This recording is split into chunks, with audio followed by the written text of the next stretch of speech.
Take our lead, let's help you make your mark. Our goal is your satisfaction. Let us show you the way. The average cost to install a gas line for a kitchen stove is $15 to $25 per linear foot. Total costs range from $200 to $1,000 or more depending on the length of piping needed to connect to the main gas supply, which typically averages 30 feet.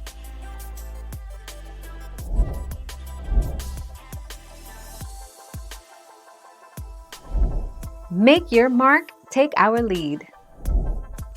Homeowners may need a new gas line installation or gas line repair for any number of reasons, such as building a new home or making renovations. Upgrading the home to include gas appliances or eliminate old or corroded gas lines could also necessitate installing new gas lines. Thank you for watching. Please subscribe and hit the bell notification.